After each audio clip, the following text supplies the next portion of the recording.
Hey everybody, Johnny here from Harvey, Goodman, Realtor, and with me, as always, my partner here, Tim Judkins. And we're here today to talk about the turbulent waters of the Ohio Valley real estate market and as it exists at this very moment. So Tim, thank you for joining me in the booth here today. Oh, no problem. It's good to be here. All right, so what are you seeing from your seats as far as the market conditions and where do we go from here?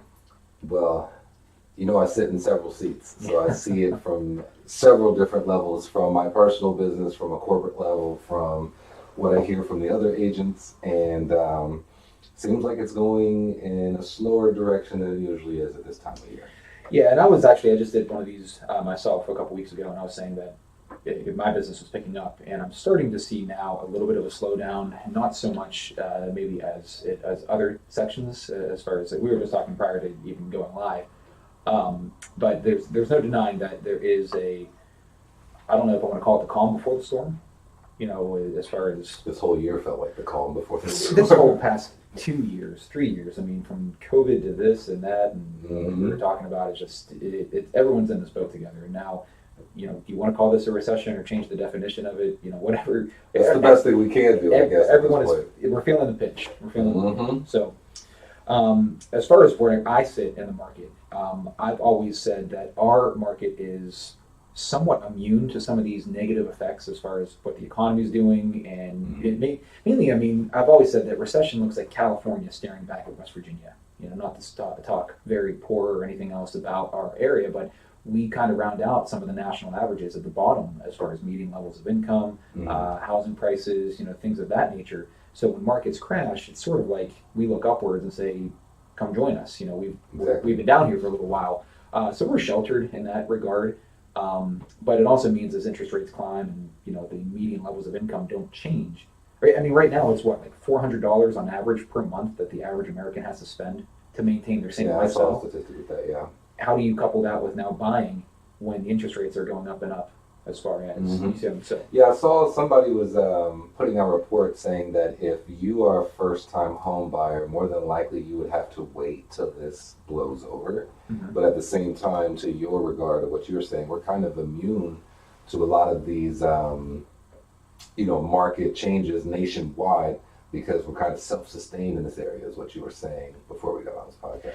Yeah, so I mean, historically speaking, I mean, this is looking eerily reminiscent of 2008 as far as a recession. We don't have to go into the intricacies of how, the Fed raising the rates and how that helps to fight inflation. That's for another topic. But it does sort of, you said first-time buyer. What does that even mean? So you're a government-backed loan, you're coming in with no down payment, those kind of things. And you were pre-qualified, let's just say you were shopping 6 months ago and your loan was at 3%.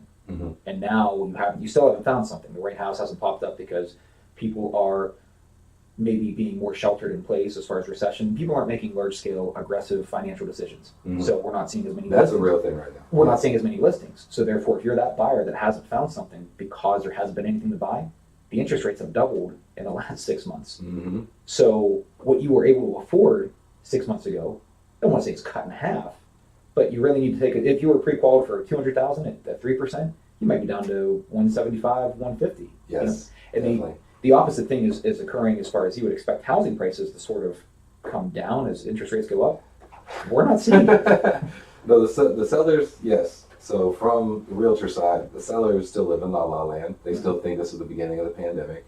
And so and what I've actually seen too is that the sellers who wanted to jump in during the pandemic phase are the ones who are still ridiculous right now. They're the ones that see everybody was selling way over market value. So at that point, they decided to use their stimulus money to invest in their house, renovate their home. And now they want to sell the house now when the market is changing such a dramatic way that we kind of need to scale back a little bit, at least price-wise. But I understand you spent the last year and a half getting to this point. Sure. And it seems to be those are my only sellers that seem to be like on the fence about trying to bring down their price at least. Yeah, and it's hard as far as where I'm sitting because the last one I did here is every offer that I've written that at least has been accepted in the past couple of weeks has been escalated. So I'm seeing specifically not so much as a dip in housing as far as demand is concerned, maybe even value. but maybe, leveling off as far as, okay, we haven't seen astronomical, year-over-year equity as far as, okay, you bought a house 12 months ago and now it's worth, you bought it for 100,000, now it's worth 120,000. You gained 20% in equity in 1 year. And that has happened. I don't know that that's continuing to happen as this. I'm seeing it's either going to level off or maybe even slowly start to come back down. But it's more or less like, what do you do as a buyer? My advice is aggression. Everyone always talks about, man, I wish I could go back and buy Bitcoin. I wish I could go and know about mineral and oil and gas rates before they were a big thing. Well, if you're looking, we can check. Let's go to the averages here for the interest rates. They are still, as far as it's concerned, are they higher than what they were 6 months ago? Yeah, they are. Right now they're around 6% as far as 30-year fixed. This is the national average based off of a 700 credit score. But can you bring down that credit score? You can. We can try it to see. Yeah, because if we're talking first-time home buyer, they might not be all the way at the 7s yet. Let's do 600 to 600 up. Let's go down then. See what 600 looks like. Not that. Well, we can always come back and test and measure. But even that, at 6%, the whole point that I want to drive home, is it a nuisance to your way of life as far as financing is concerned?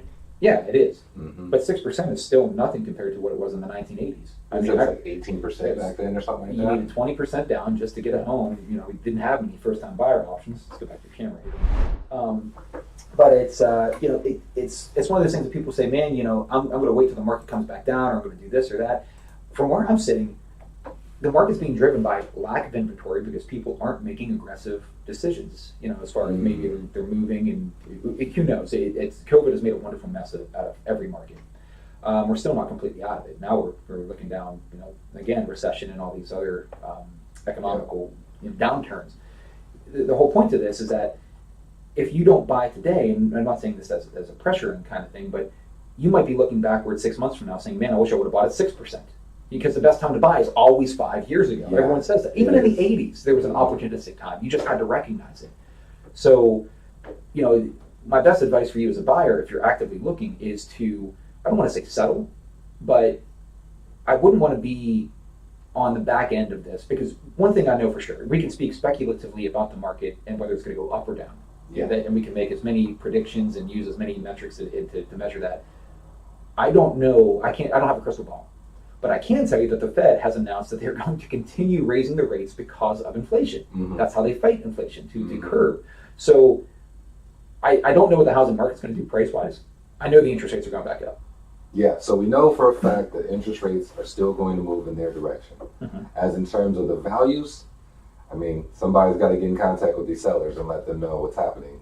But also, I don't think anybody has a crystal ball. Nobody knows where this is going. And if we had to measure the climate, the political climate, the economic climate, and then you're saying the Fed's climate, today is the day.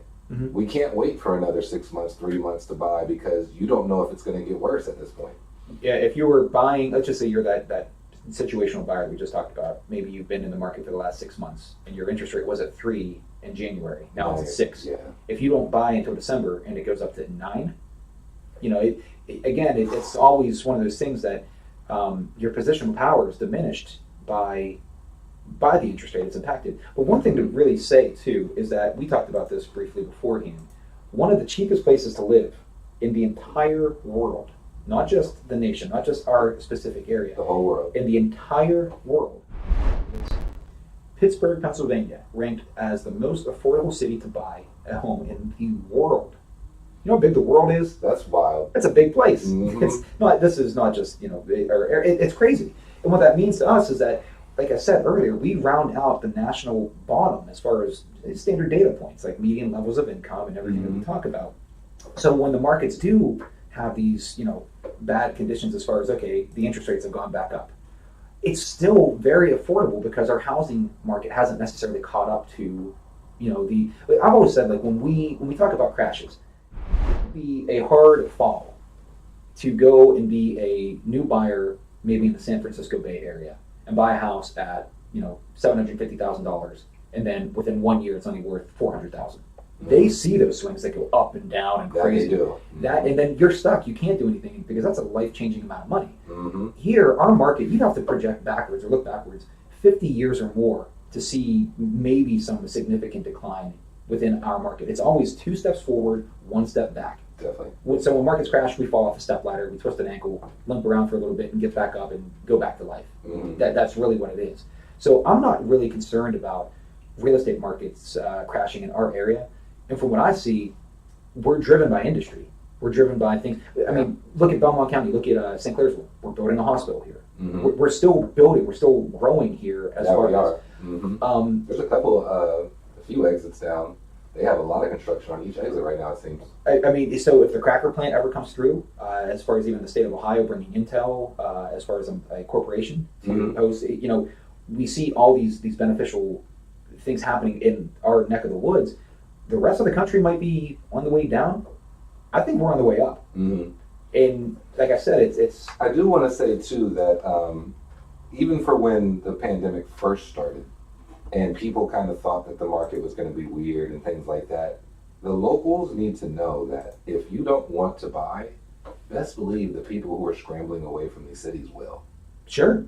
And they came. Yeah. Well, how many came in troves too? How many people have you worked with that you've never even met? Like West Coast buyers that just say, "Hey, just show up," because it's so cheap. Affordable. Exactly. When you're like that comparison you said. So I personally have a client in California. They were on your podcast and whatnot, and they're the same situation. You said $700,000 for their condo, and they didn't come out here and they find a house for $250,000. It's a steal to them. Yeah. And they have land. They have a basement they've never had before. Like they have no issues moving to a place that's more affordable when they already work remote. So. I would highly suggest all the locals to jump on as many deals as possible because they will go regardless if you guys want them or not. It's so hard when you live here your entire life and have really no comparison, or you don't do this as a daily basis. Like if you're for sale by owner or buying for sale by owner, if you don't really understand the market and the way that things move, there's the microeconomic view and the macroeconomic view. And to make really well-founded and educated decisions, you kind of need to know what's happening in both. It's more important at the micro level because that's where you're going to all the things. Exactly. But I mean, if you are saying, man, I'm not going to make an offer at this house because it's too high and the interest rates are too high and this and that, if you're doing that based off of only the micro level, okay, you might be right. It's high as far as what the Ohio Valley has been doing, but it's still low to the macro level. Exactly. And when someone else comes in and they start buying and doing, that's your competition, you're going to set yourself up for constant failure. Yeah. Because you're not competing at the same level. Loaded. You're not competing at the same level as the other. And that's just, one example. What about buyers that need to buy out of pure necessity? Whether through loss of life, whether through divorce. What about relocation? People coming here because of oil and gas. If they have to have a place to live, negotiation isn't even taking place. And that's what I'm saying as far as offers that I've seen accepted. They've all been escalated to the point where they've either been at or above asking price, at least the ones that were accepted. The ones that were declined.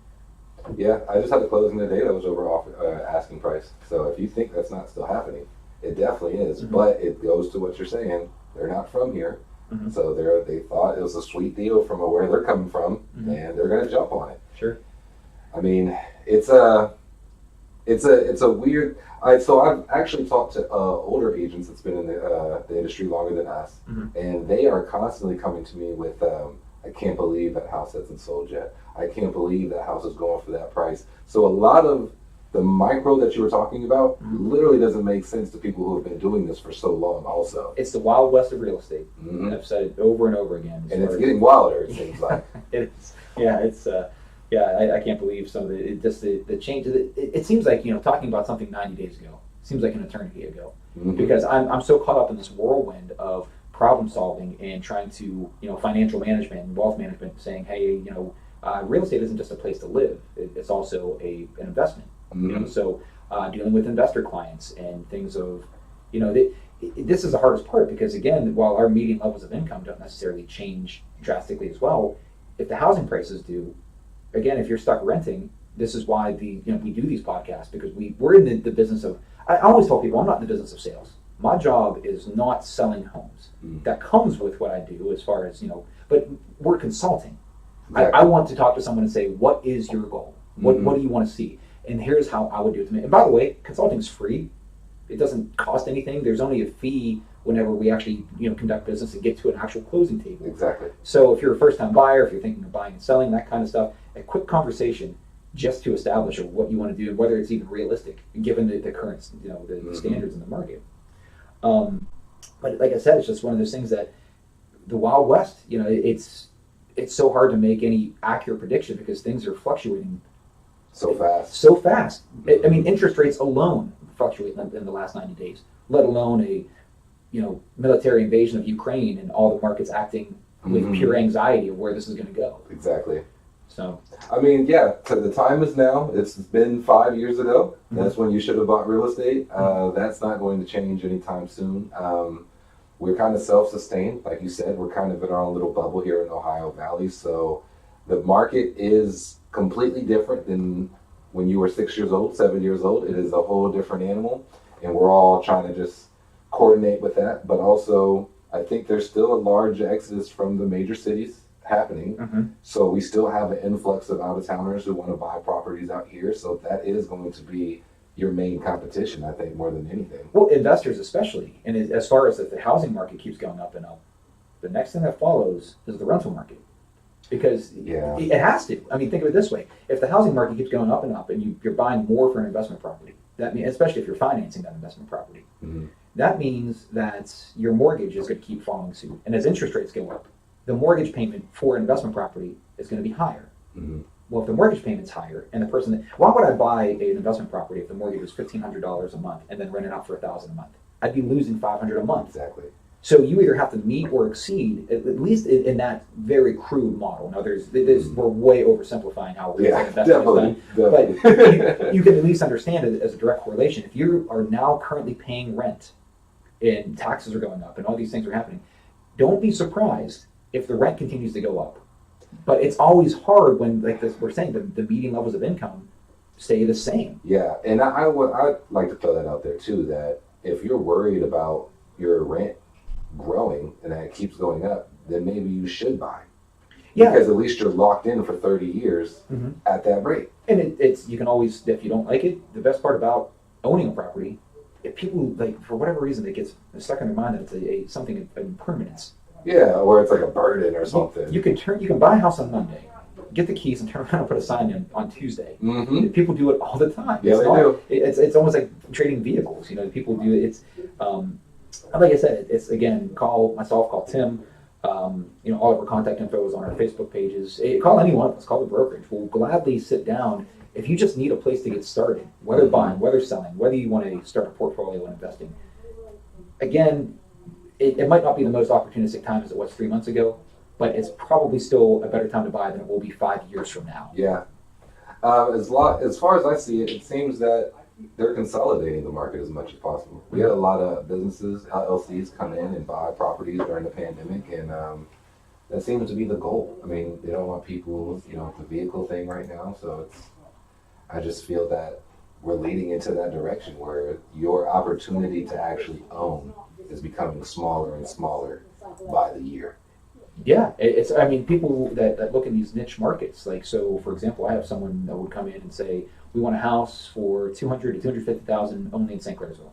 Okay, you and everybody else. Good luck. Yeah, you and 10 other people, probably even 100 other people. Problem is, out of that, let's just say 10 other people, make it simple. Out of those 10 people, how many of those houses pop up on a given month? 1, 2? Yeah, you got a point. So, and again, we're talking about housing prices. We're talking about the demand that's being generated. When people aren't selling because of the economy, they don't want to move, they don't want to relocate. It's not an opportunistic time. Yeah, that's a great point too, is that if you're wondering why people aren't selling, because they don't know where they're going to go. Yeah, and by the way, if you sell, you're buying into an inflated market already. So, there's no free lunch. You can't just have, okay, I'm going to take my equity from this home and I'm going to go and buy a house at 2020 prices or 20. Yeah. And if they were going to buy like that, they will take their equity out their current house, buy the next one. That way, they at least guarantee their next location. Otherwise, I don't see them selling and then buying and being stuck with the money and no place to go. Yeah, it happens occasionally, but sparingly. And the ones that do have. I try to let my clients know that beforehand. You know what I mean? Yeah. Get an idea of the market you want to go to first before we list this one, because last thing I want to be is the reason why you guys don't have a home to stay in. Yep. And I think I did this. Let me share this one last time on here just to kind of go over. This was on the last podcast that I did by myself. Last week in our Ohio, now this is just the Ohio side, but there's 40 new listings. There's 42 sold. Every time I look at this sold has been higher than new listing, which means that we're entering into a deficit. We're slowly depleting all the inventory that's there. And I track these numbers every Monday. I know exactly what you mean. You know what happens when the supply goes down, demand goes up. So it's really hard to navigate and say, is it a good time to buy into a market when the interest rates are going up? And the answer is yes, because if you don't do it, someone else will. And it's just this trend. I don't see this trend stopping anytime soon. At least that's from what I see. I mean, also, what I've been telling clients too is that even if you don't like the price point right now, just wait to refi. Mm-hmm. Yeah. Write it out. Write it out for a year or two, and then go back to the bank and see what you can do. Because otherwise, obviously we want you to secure a home when you can secure a home, and we're letting it be known now that it's only going to get worse as time goes on, and we just don't see any prediction that it's going to shift into like a more of a consumer-based situation. It's not going to be a buyer's market anytime soon. It sounds like. In my entire career, which is now going close to 11 years, I think 2012 is when I got my license, so at the end of this year it'll be 11 years. I've not seen it, I've never referred to it as buyer's market. Not once.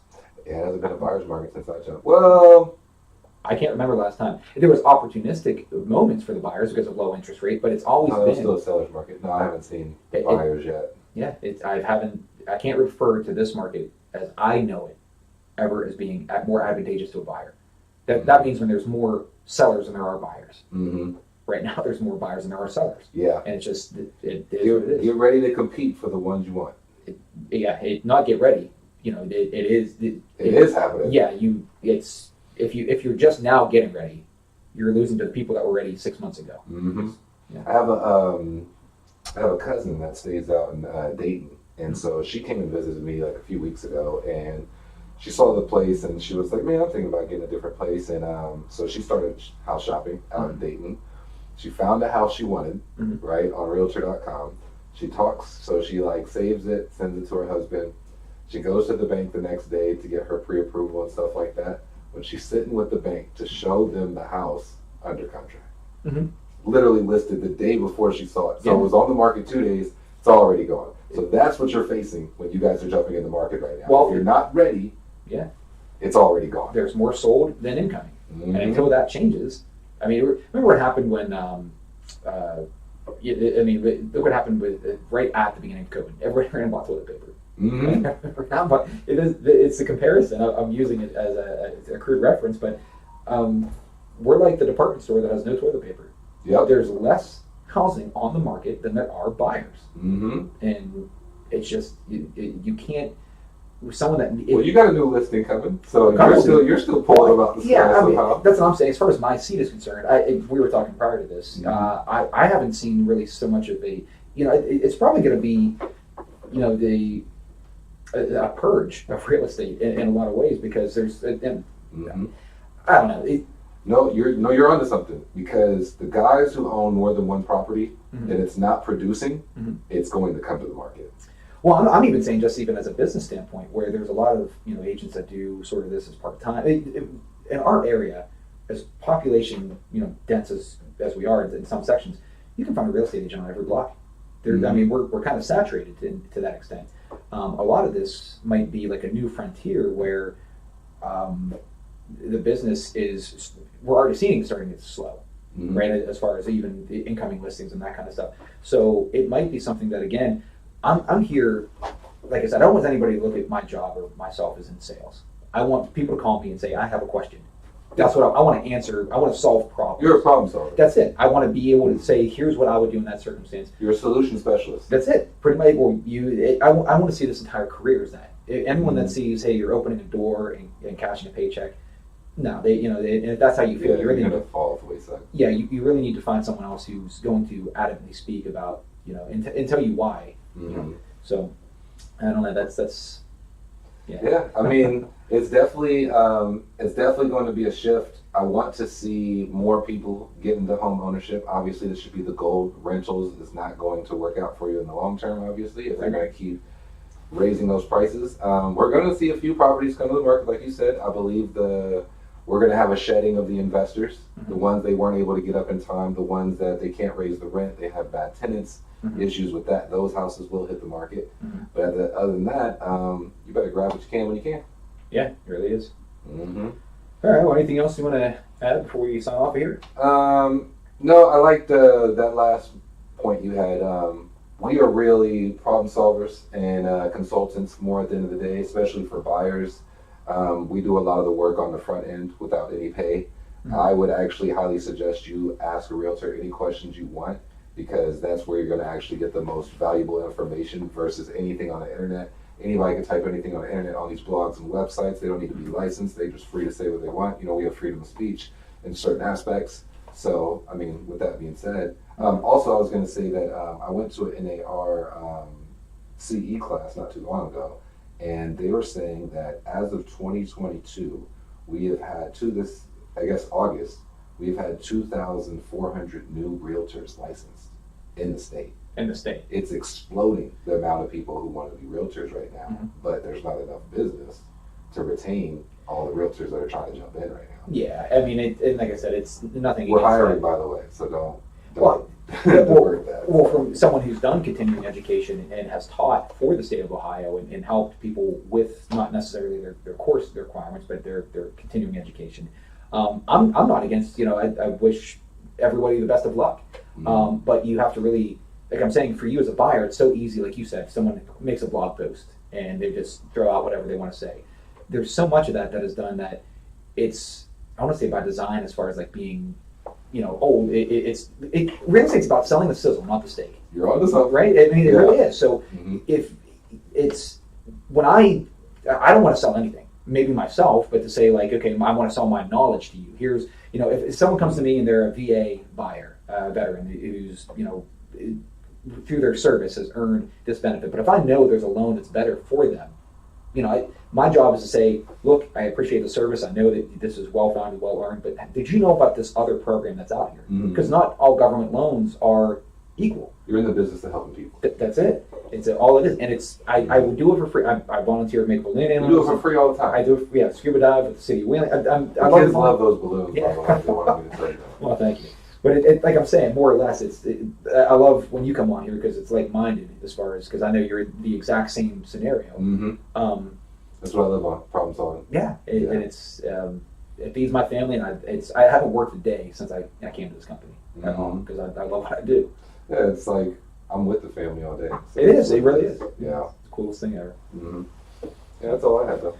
All right. Well, I think we'll cut it here. So if anybody, like I said, if you have any questions, even from buying a house to selling to wanting to get started on how to get into a career, we are here to answer anything you want. Yeah, and if anybody was interested in getting on the podcast to ask questions live, also feel free to reach out to Johnny K, and we'll get a scheduled date for that too. Absolutely. All right, Tim. Well, thank you so much. We'll pick up maybe in a couple weeks, and thanks for watching.